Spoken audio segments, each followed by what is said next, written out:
Faz exatos 50 anos que as Forças Armadas brasileiras deram um golpe na democracia ao destituir o governo legítimo do presidente João Goulart e instalar uma ditadura que durou mais de 21 anos.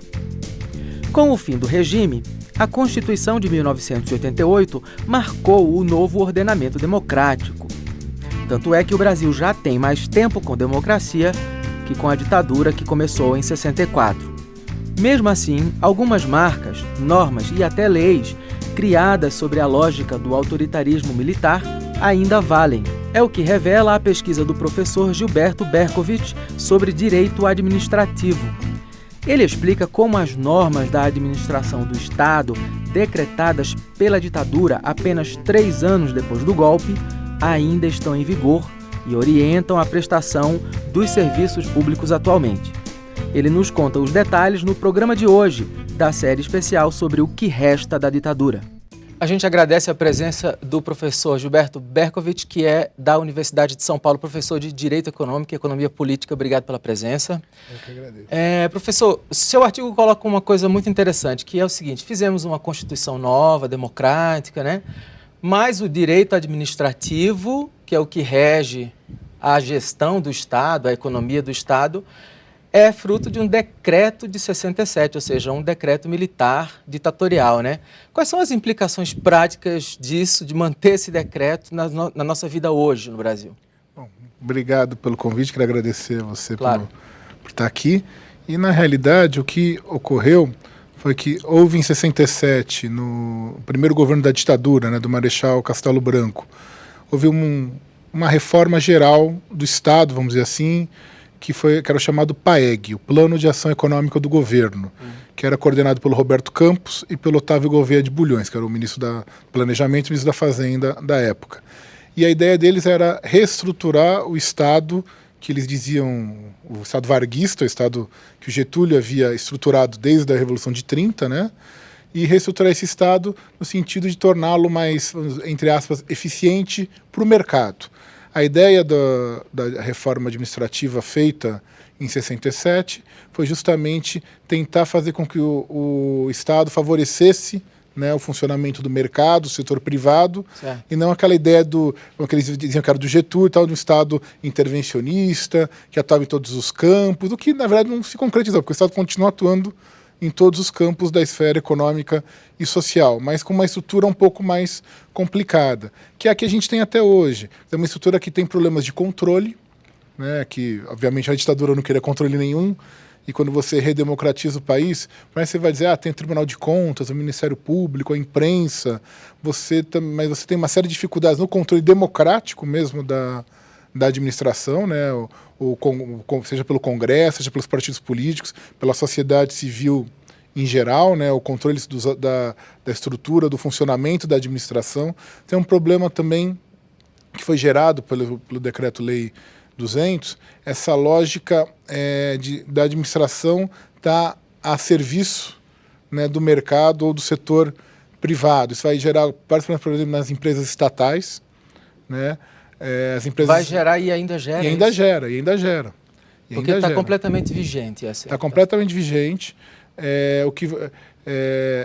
O que houve tentativas de mudança disso, algumas bem pontuais, que algumas não saíram do papel, e o que a gente ouve dizer, né, desde os anos 90, a tal da reforma administrativa dos anos 90, né, que é a emenda 19 de 98, né, a Constituição de 88, que é do ex-ministro Bresser Pereira, né, a reforma chamada reforma gerencial, ela nada mais fez do que reforçar já os princípios que já existiam no Decreto-Lei 200 de 67. Quando a gente fala de direito administrativo, a gente está falando muito do processo administrativo do Estado, né? Das secretarias, dos ministérios, dos departamentos, dos ministérios, e esse processual administrativo é direito administrativo. A gente continua administrando o Estado brasileiro do mesmo jeito que os militares da ditadura queriam? Em parte, sim.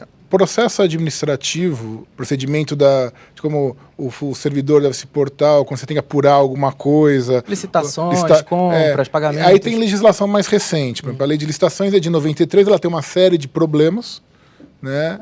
Porque ela foi uma lei feita justamente para não funcionar. Né? É uma lei que impede a atuação do Estado, ela é tão detalhista, ela é tão exigente em determinados detalhes formais, que a gente brinca. Derrubar a licitação é fácil, difícil é defender licitação.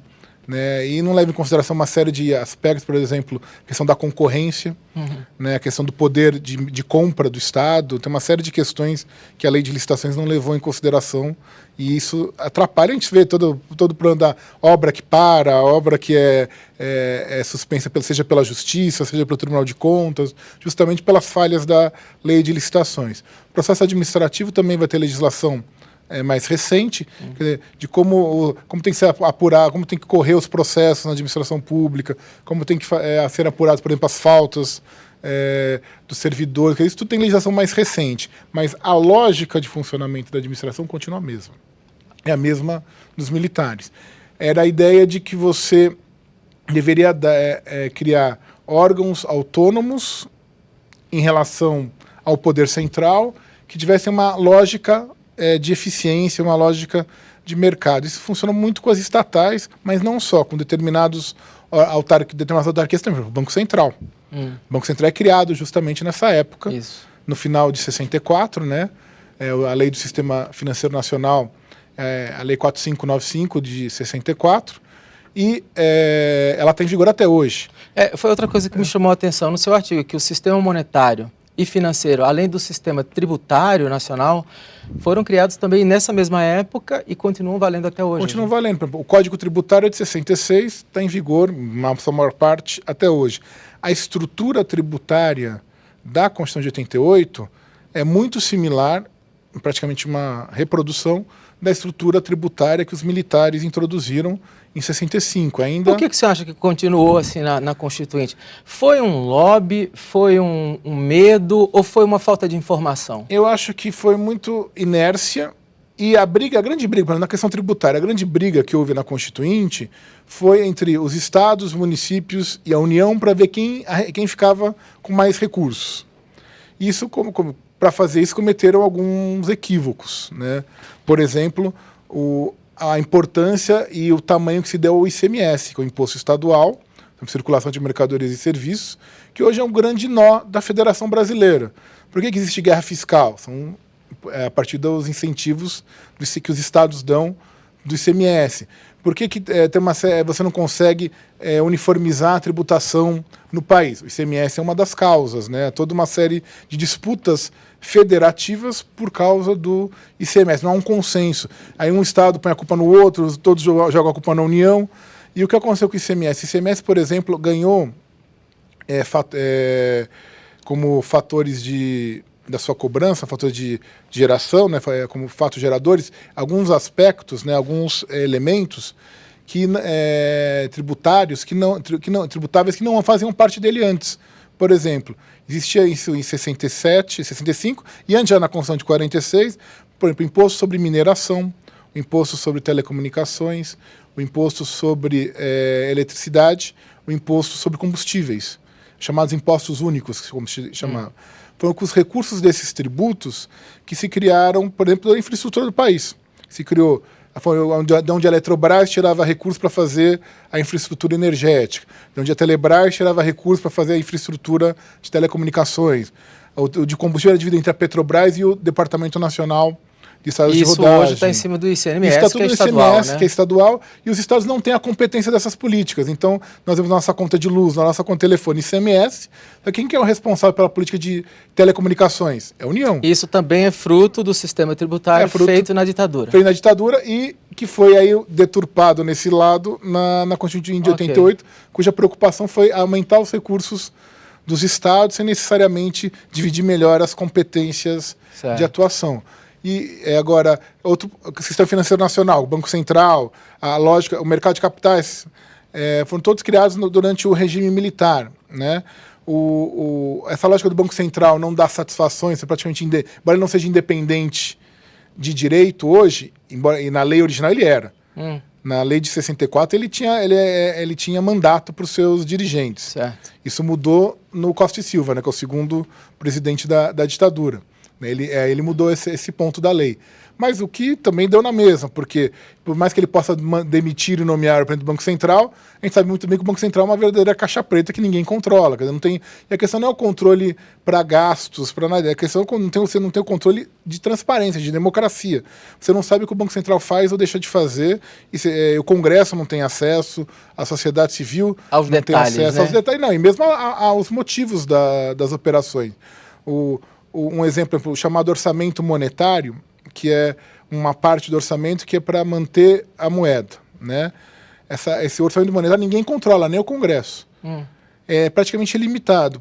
Quando o Banco Central compra ou vende dinheiro, compra ou vende dólar para manter a cotação do dólar em determinados parâmetros, ele está usando recursos da onde?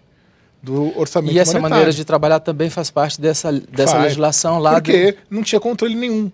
Né? A ideia é justamente não ter nenhuma... Não ter controle externo. Não ter controle externo, não ter, obviamente, sociedade civil, parlamento, não tinham nenhum...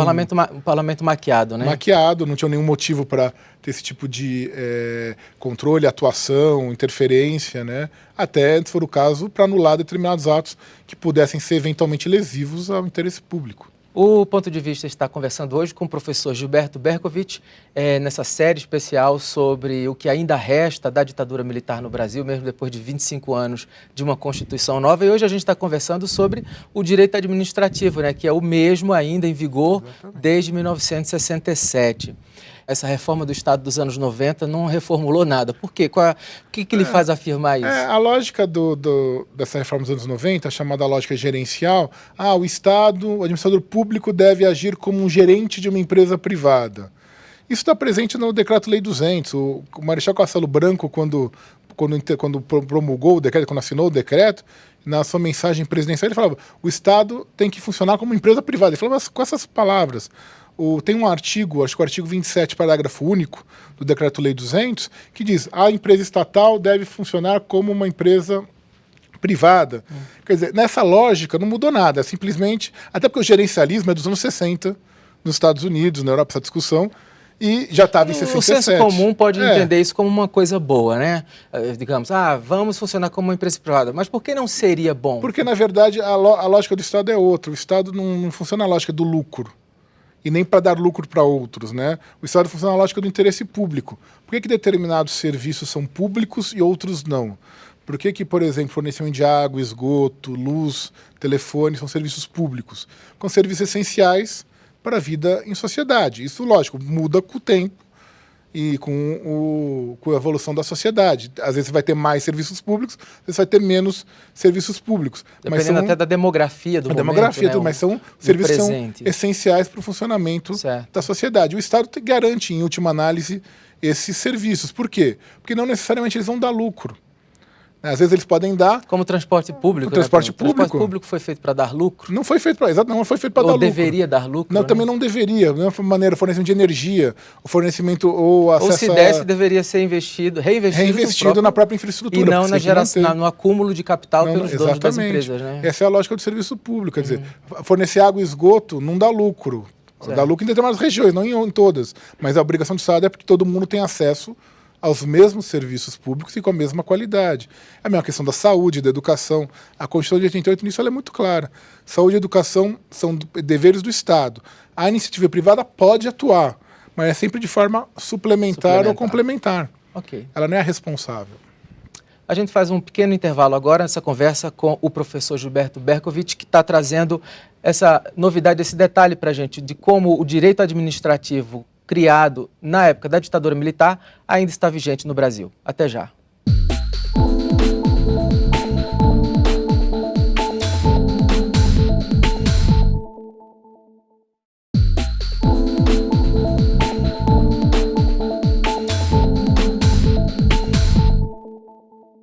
Voltamos com o Ponto de Vista pela TV Câmara e Rádio Câmara, nessa série especial sobre os 50 anos do golpe militar, hoje conversando com o professor Gilberto Bercovitch, que é professor de Direito Econômico e Economia Política da Universidade de São Paulo.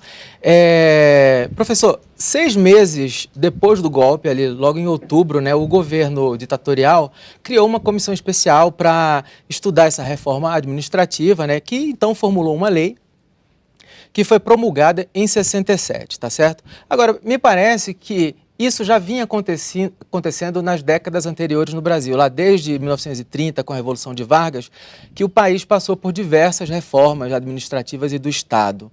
Em que medida essa reforma da ditadura é uma mudança de rumo do que vinha acontecendo? E se o senhor acha que ela foi para o bem ou para o mal? O que acontecia, na verdade, assim, a gente pode dizer que o Brasil teve duas grandes reformas do Estado. Certo. Uma em 30, a partir de 30, né, com a Revolução de 30 e a ascensão do Getúlio Vargas à presidência, que vai criar a estrutura burocrática do Estado, vai criar o concurso público, funcionalismo de carreira, que não existia. Era um vácuo. Era um vácuo. Funcionalismo de carreira, a ideia das autarquias como órgãos que atuam também na esfera econômica e social em nome do Estado, a prestação de serviços públicos, os serviços vão ser nacionalizados, a energia elétrica, a telefonia está nos seus inícios, né? Que era o telégrafo, a telefonia, né? O correio, vão ser todos nacionalizados, os que não eram prestados pelo Estado, vão ser então assumidos pelo Estado como responsável para a prestação desses serviços, né? E você vai criar, na verdade, a estrutura do Estado, vamos dizer, que atua na esfera econômica e social no Brasil de uma maneira efetiva, como estava acontecendo na Europa, nos Estados Unidos, o New Deal do Roosevelt, como está acontecendo nessa mesma época. Mais ou menos nessa mesma época. Lógico que essa estrutura, uma coisa que o Getúlio nunca vai conseguir fazer vai ser criar um organismo de planejamento. Um organismo central de planejamento. Lógico, vão ter planos, a ideia de planejamento está presente, mas um organismo central de planejamento, um órgão que planeja a economia, planeja como que o Estado deve atuar, isso ele não vai conseguir fazer por uma série de razões. Depois vai ter a questão da guerra, vai ter uma série de razões que isso não vai acontecer. Quando essa estrutura ela vai se consolidar no Estado Novo, né, você inclusive tem o DASP, né, que era o antigo Departamento Administrativo de Serviço Público, que até na época do Estado Novo fazia até o orçamento da União, era o DASP que fazia, e que vai ser o responsável por gerir todos os servidores públicos da União. Né, e vai ter os estados, vai ser replicada essa estrutura, nos municípios vai ser mais ou menos uma estrutura copiada. Né? A partir da democracia de 46, né, quando você tem a Constituinte de 46, depois vai ter os governos, o período democrático, né? O que acontece? Até a própria ideia do país estar se industrializando, que é o projeto varguista, o projeto nacional desenvolvimentista, da industrialização, do mercado interno ser o centro dinâmico, né, da economia, se não depender de agricultura de exportação, como era até 30, né, que era café, ou açúcar, ou outro produto qualquer, né? Com a industrialização, você começa a ter o quê? Uma série de necessidades, também está tendo uma maior urbanização. Você começa a ter, que o Estado atua em mais campos, e essa estrutura criada nos anos 30, ela funciona, mas já começa a dar alguns problemas. Precisa avançar, né? Precisa avançar, precisa ser reestruturada, precisa ser reformada. No governo do Juscelino, o governo de Vargas começa a pensar alguma coisa, segundo o governo Vargas. Certo. Ele cria até uma comissão para pensar, tentar essa reforma administrativa, no sentido assim, de adaptar aquele Estado que foi estruturado nos anos 30 para um Estado que está se industrializando mais aceleradamente, uma população urbana maior, um regime democrático, tudo isso. Uma série de tarefas, garantir uma série de serviços públicos. O governo Vargas começa a pensar isso e o governo Juscelino mostra que aquela missão tinha chegado no limite com o plano de metas. O plano de metas funciona, é um sucesso. Né? Toda vez que a gente associa desenvolvimento com planejamento, a gente lembra do Juscelino e do plano de metas. É verdade. Né? Vai consolidar o processo de industrialização no país, né? Só que aí mostra que os limites daquela administração, olha, até aqui deu para ir. Ou seja, de qualquer maneira, porque ali um pouco depois de Juscelino, quer dizer, você vem com Jânio, Jango, e logo vem o golpe. Então discutindo também reforma administrativa, quer dizer, até ali deu para ir. Então precisava melhorar então, de qualquer maneira, o funcionamento. Precisaria haver uma reforma. Precisaria haver uma reforma. Naquele momento. Qual que é o ponto? É que a reforma que estava se pensando, tanto no Getúlio, no Juscelino, depois no Jango, que tem até um ministério extraordinário da reforma administrativa, é uma reforma para melhorar a prestação de serviço do Estado, para ampliar, para pensar num planejamento de médio e longo prazo. Quer dizer, tem toda... pensar no Estado como um grande prestador... muito no serviço, na prestação de serviços públicos, certo. E o Estado também como responsável por gerir o processo de industrialização, de transformação da economia. Com a ditadura, na verdade, a lógica vai mudar.